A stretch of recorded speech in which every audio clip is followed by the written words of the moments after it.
quite a bit of experience. Sorry, I forgot to hit the record button. No. I just hit it. Go ahead. No problem. So I have some experience on the coaching side of things, and recruiting from showcases and exposure camps and other events, as well as kind of running the collegiate exposure camps. So I feel like I can provide a little bit of insight to parents. I know that a lot of parents I talk to are a little bit confused about some of the differences, and hopefully, we can clear some of those things up today. So let's start by just having you give an overview of what an exposure camp is, what a showcase is, and any other recruiting events that you know about, just kind of defining what they are. And for those of you present, we're going to open this up to a Q&A. So never fear, but for now, I want to just give Ryan the opportunity to kind of explain these different opportunities that junior players have to be seen by college coaches. Yeah, so a showcase, which I've been to many showcases in my coaching career, is typically an event where players are going to play matches. And so it's an opportunity for them to kind of get in front of coaches and show what they can do. Those events typically have many coaches attend. And depending on where your player fits in, they may get a lot of interest from coaches. They may not get much interest. But there are definitely, benefits to showcases, which we can talk more about. Our exposure camps, or exposure camps in general, are a little bit different in the sense that players are actively working with coaches on the court, doing drills that they do in their college practices. It's much more about the development of your game, preparing for college tennis, making sure that you gain knowledge in order to, find the right school for you. And so there's definitely a pretty distinct difference in the two events. And I would say, both can definitely, be beneficial. One of the things that I get asked a lot is about NCAA regulations regarding contact between coaches, college coaches, and high school players who are looking to play college tennis. So you said that the camps have the college coaches there working with the players. How does that work within the NCAA regulations? Yeah, the regulations, it's really not an issue with the way our camps are set up. And so players are going to interact with the coaches on the court. Like I said, do drills. They're going to be actively coached when they play some short matches. And with this type of camp, the NCAA regulations really aren't an issue, which in other settings, it can be. So, I mean, it's really a good opportunity to get to interact with coaches in ways that you might not be able to otherwise. Why aren't the NCAA regulations a factor here? When it's in a camp setting like this, it's just a little bit different in terms of the regulations, and I won't dive too deep into that. But it's really not an issue. That's something that we've checked into many times and have never had an issue. So it's really a good opportunity to kind of interact with coaches in a way, again, that you normally wouldn't, especially for younger players who would have more restrictions in terms of that interaction. Got it. And just to kind of put people's minds at ease, NCAA regulations apply to the college program and the college coach, not to the recruit or the recruit's parents. Correct, Ryan? Yeah. And you can be assured if you look at our coaches list who participate, we've got a lot of great coaches, very experienced coaches from a variety of different schools. And you can be assured that because they want to follow the rules, that they wouldn't be participating exactly. if that was any issue at all. So I would say the onus is probably more on the coaches than on the players. So I don't think that's a concern at all. And it's really a little bit more on the side of the coach's responsibility to make sure that everything's done within the rules. And like I said, it definitely is. And it's a great opportunity to kind of get to interact with them more personally. Sure. So at what stage of the recruiting process should a junior player be attending a showcase? And at what stage should they be attending a camp? Yeah, so it can vary a little bit, depending on the player for sure. But the camps are a little bit more about development, So is it possible that you meet a coach at the camp and you end up going to that school after you meet them? Absolutely. And I mean, that's happened from our camps, certainly. But it's a little bit more about your development as a player, doing these drills on the court, getting coaching from college coaches. And there's also a lot of presentations that are very beneficial. If just off the top of my head, Coach Scott Veith from Drew University gives an excellent talk at our campus. It's called The Title of Teammate, and it talks about being a college teammate. And I mean, some of that's going to apply to high school as well. Coach Dave Getz from University of Pennsylvania talks about playing tennis in the Ivy League and you know, how that works and how people, you know, try to get into Ivy League colleges and universities, I should say. But there's just a lot of information that's going to help you develop as a player. Are you potentially going to make connections as well? Definitely. Okay. In terms of showcases, it's a great opportunity to get in front of a whole lot of college coaches, and depending on the level of the player, maybe that's going to be a great benefit. Maybe it's going to be a little disappointing, but showcases definitely have their place. If I'm trying to be objective and look at it more from the side of a college coach as opposed to the director of collegiate exposure camps, I'm going to say that you don't really have to pick one or the other. I mean, it's potentially a benefit to do showcases and exposure camps. And I realize there's a cost involved, but I don't feel like you have to choose one or the other because they both definitely have benefits. Got it. What else do you want people to know before we open the floor to questions? Yeah, I made a few notes here, so let me see if I've kind of covered the things that I've talked about. I think the main thing that I want to kind of get across is that I get these questions all the time, and parents will ask, well, what coaches are going to be at your camp? And that's an important factor. I mean, it's great to be able to make connections, but our camps are a little bit more about the development, and the connections is just kind of a bonus, you know? And so do I feel like you would walk away having a whole lot better idea of where to go from there in terms of contacting coaches and learning things about finding the right school for you? Absolutely. But our main focus is the development, and everything else is a little bit of a bonus. And so I like to try to help people understand that and just kind of differentiate a little bit between showcases and exposure camps. So I'm glad to get to explain things a little bit here today. Well, we appreciate you being here. I want to open this up to questions for those of you in attendance. So if you have a question, if you could go ahead and unmute and go ahead and ask your question. Let me give everybody a second to figure out how to do that.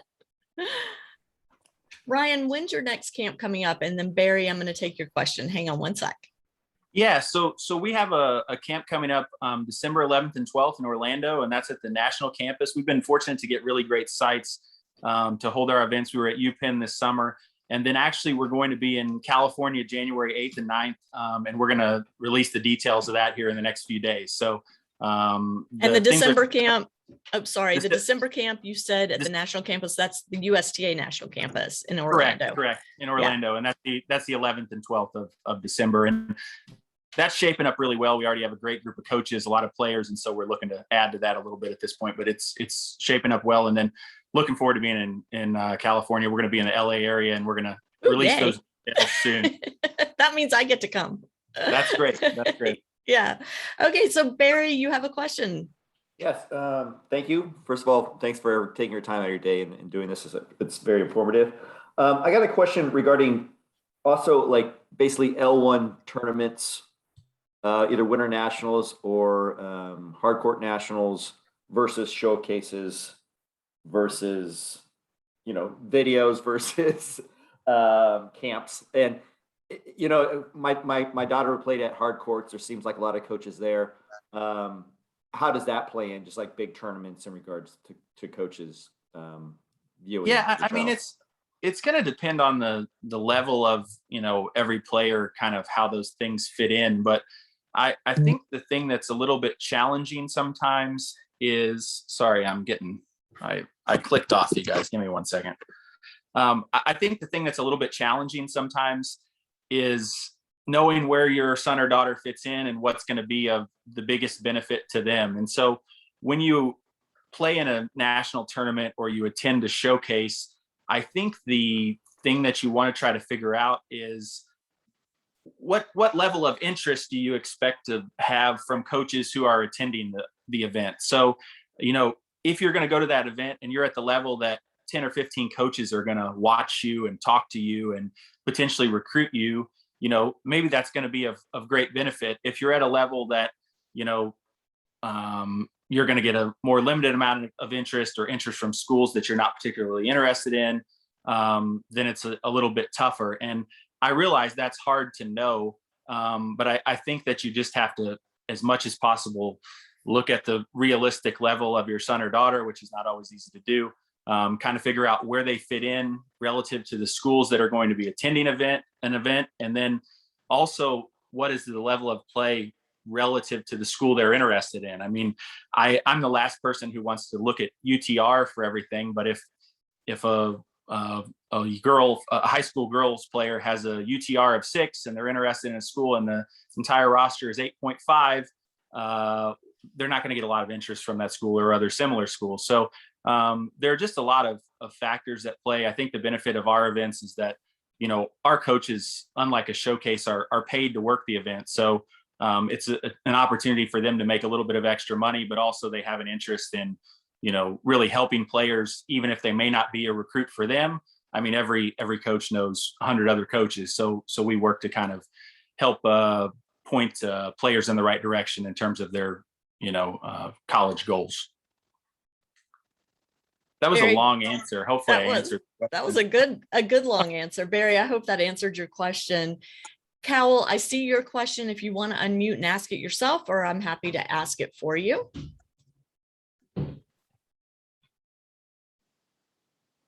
All right, so I don't think Cowell is gonna unmute. So Cowell's question is, what is the name of the showcase in Orlando and what's the web address? Yeah, so it's Collegiate Exposure Camps is the name of our camps, and it's collegiatecamps.com. So that's easy enough. And it's got a lot of information there in terms of the coaches participating. And we're fortunate that we really do have a lot of great programs, but also very high academic schools who participate. And a lot of our kids, tennis players in general, fortunately for all of us, fall into the category of high academic students. And we have a lot of coaches that fit into that as well in terms of their colleges and universities. Awesome. Val, do you want to unmute and ask your question?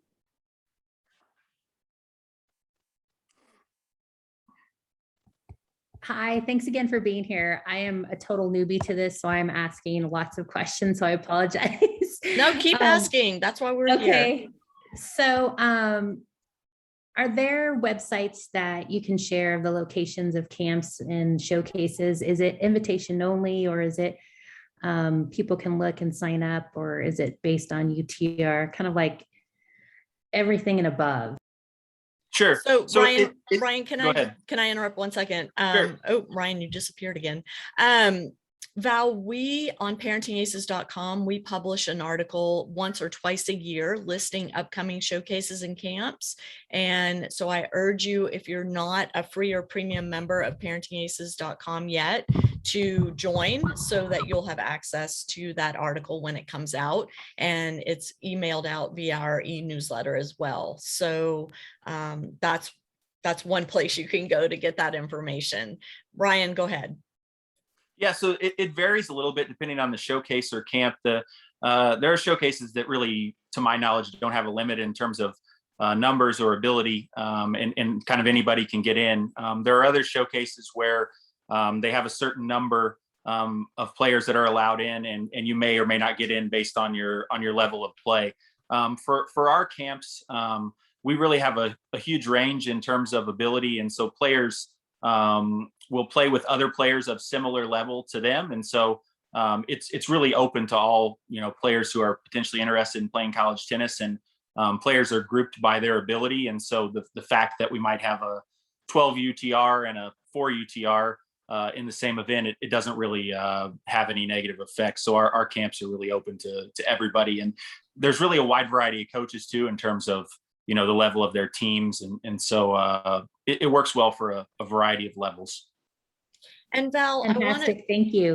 Val, I want to just expand on that again. So I saw your other question saying you have a son who's a freshman this year and wants to play in college, and you're looking for a recipe, quote unquote, to kind of balance what types of events he should be playing. One of the benefits of being a premium member at parentingaces.com is quarterly consults with me, and we work through those issues. We talk about them and we develop a plan for your player. So I'm just throwing that out there. I'm not saying you need to join, but if that's something that you're interested in having ongoing support for, that's a service that's included in our premium membership.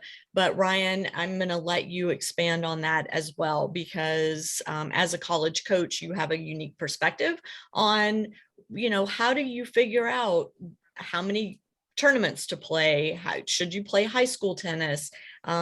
Which camps and showcases at, freshman, sophomore, junior, senior year, et cetera. Yeah, and that's the kind of question that you're going to get a lot of different answers from different coaches, from Exactly. personal coaches, from, people have a lot of different perspectives on that. I just talked to one of the players coming to our camp in Orlando last week about whether or not she should play high school tennis. And I'm hesitant to provide too strong of an opinion when I don't necessarily know the details of the situation. I think in terms of high school tennis specifically, there's definitely benefits to being part of a team. I also understand that in some areas, the level of high school tennis is very weak. In terms of playing other events in combination with showcases and camps, I think that it's good if you can kind of get the experience of some different events, and then in large part make a judgment from yourself based on feedback from your personal coach, the people you work with at the event, all those types of things, because ultimately I or someone else can give you advice, but you're the one who knows the most about your specific situation. And so I think it's important that you listen to the opinions of a lot of different people, and then kind of make a judgment for you that's best for your situation, because I don't think there's any one size fits all advice for that. And that would be my suggestion, I guess. Thank you. Okay, so Rob has a question he's asking me to ask because he said his connection's not great. But what are the UTR variances of the players who attend the showcases and camps, and what age is the right age to start attending showcases and exposure camps? Yeah, so the UTR, it's going to vary greatly by the camp, Sure. but unless it's somebody who just started playing, or their level is really a beginner, I think there's kind of a spot for everyone. Just speaking strictly of Division III programs, people ask or say, oh, my son or daughter wants to play college tennis, they're not sure if they're good enough. In Division III specifically, like, the level of play varies so much, Huge. I can't even explain. You're going to have teams that have if we're speaking about the men's teams, even, you're going to have men's teams who have 3 UTR players playing in the lineup, and you're going to have men's team who have 13 UTR players playing in the lineup. And so there's kind of a place for everyone, and a fit for everyone. And so I don't think I would eliminate myself from participating in the events, based on that. I got off on a tangent there. Remind me. What age? Okay. So age, that's the other thing that when I talk with parents a lot, I feel like there's a tendency to think like it's too soon. And I don't think that in most cases it is too soon. So, if your son or daughter is a freshman and they attend one of our exposure camps, for instance, they're going to get a lot of good information in terms of, hey, these are the steps I need to take in terms of finding the right school for me, contacting coaches, all these types of things. And I don't think being a freshman or a sophomore is too early to know that at all. I think sometimes people, get started a little bit late. If you're a junior, it's not too late to attend a showcase or an exposure camp, but that's kind of the end of the line. Like, once you get past your junior year, sure, you can still work on things. Yes, it can be a benefit, but it's going to be a much more benefit if you get an early start and kind of try to narrow things down a little bit sooner than later. And I would say even the summer before freshman year of high school is a great time to attend one of these camps where you're getting information on the recruiting process directly from the college coaches themselves, because then you have 4 years to really work the system and figure out your recruiting timetable and what's going to work in your family situation, your individual needs. You're going to understand where your level is currently and the work that needs to be done to get to the level to allow you to play at the schools you're looking at. So I'm on board with Ryan. It is never too early. And the sooner you get started with recruiting the better. I will just throw out there, and those of you who tune into my podcast or who have done consults with me have heard me say this a million times, the kid needs to drive the recruiting process, not the parent. The parent needs to set some parameters on budget, geography, course of study, those types of things. But once those decisions have been discussed and agreed upon, you need to hand this over to your player to run with it and to make the contacts, to follow up with the coaches, to schedule the visits, and to make the final decision of where he or she is going to play college tennis. Well, Lisa, I'm going to add to that. Okay. All the coaches that work our camps are college coaches. It's taught, exclusively by college coaches. And some of the questions that you ask, I feel like if I think about those coaches that we work together and have the camps, how would they answer that question? And some of the questions you ask, I think, there'd be a lot of different answers. That question, there would be 100% agreement from coaches that the kid should drive the bus on the recruiting process. I'm certain that that's 100% agreement. So I guess I'll just second that. And then the follow-up that I just wanted to add one more thing about coming to these type of camps or showcases at different ages. As a college coach, like my players at my school, I want them to walk away and say they had a great experience and everything was wonderful. I'm so glad I came to Missouri Valley. And the same is true for collegiate exposure camps. I want people to attend the camp and walk away and say, oh, this was great. I really had a good experience. I got to meet a lot of coaches. And I really have never had anybody give me the feedback of, oh, my son or daughter came and they were in the 8th or 9th grade and they kind of just felt like it was a little too soon or too early. I've never had anyone say that to me. And so I totally understand, thinking about that, but I really don't think it's something that's an issue in terms of starting too soon. We have about 3 more minutes. So if you have any other questions, you can go ahead and unmute and ask them or type them in the chat and I'll read them out. So I'm going to just give you a few seconds to take care of that. But Ryan, can you think of anything else that you'd like to share? We've shared the website. It's collegiatecamps.com. I typed that link in the chat.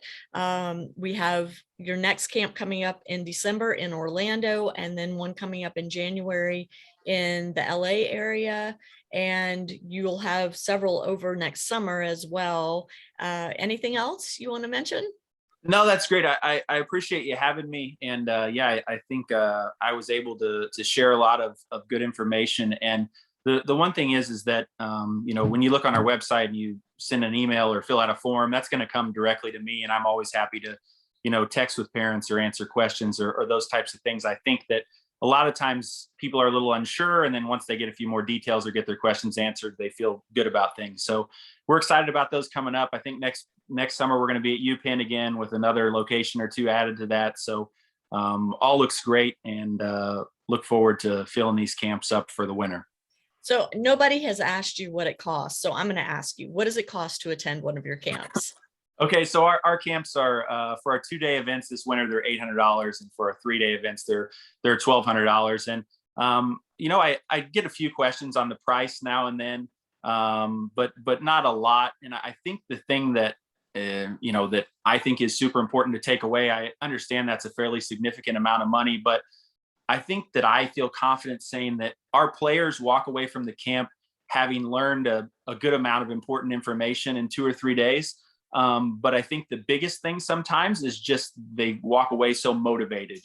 When I'm on the campus at the University of Pennsylvania, I've been a million places related to tennis, and I feel extra motivated and excited about tennis. And so we're fortunate to have some great locations. And I think that, you're spending that money for 2 or 3 days, but you're also maybe getting a little more out of it in terms of having your player be motivated to work hard, academically and in terms of tennis. Do you know, Cal's asking how showcases compare in cost to that? Yeah, so showcases are a little bit less. I think 2 day showcase you're looking at probably $550 or something like that to my knowledge. Yeah, and it depends. I mean, every organization has a different pricing structure. So I would say it's important to look around. And if budget is a concern to you, then definitely do some research. There are price points to suit everybody's budget. It's just a matter of doing your homework. So yeah, absolutely. And I think maybe the thing that makes our events a little more expensive is the coaches do get paid to work the camp. So it's nice for them to be able to make a little bit of extra money as well. And I won't keep you guys forever. But the one thing I always think about when we're talking about cost is that you're getting ready to make an investment of tens of thousands or hundreds of thousands of dollars in a college education. And I think when you think about it from that standpoint, if it's going to help you make the right decision, then all of a sudden it looks a little less expensive. Exactly. So Ryan, if people have follow-up questions, they can reach out to you through collegiatecamps.com. Is that right? Right. Yeah. And my email address is tennis@collegiatecamps.com. And then we have a form on there you can fill out if you have questions. But yeah, definitely reach out to me, and I'm happy to provide more information about all things related to our camps. Awesome. Ryan, thank you so much for doing this. And those of you who joined us live, thank you so much for your questions and your attention. Appreciate your patience while we worked out our little technical issues at the beginning. And if you have additional questions, you can contact Ryan at tennis@collegiatecamps.com or go to collegiatecamps.com for more information on the upcoming camp in Orlando in December or in Los Angeles in January. Ryan, thanks again. Have a great rest of your day, and we'll see you soon. Take care, everybody. Sounds great. Thanks a lot.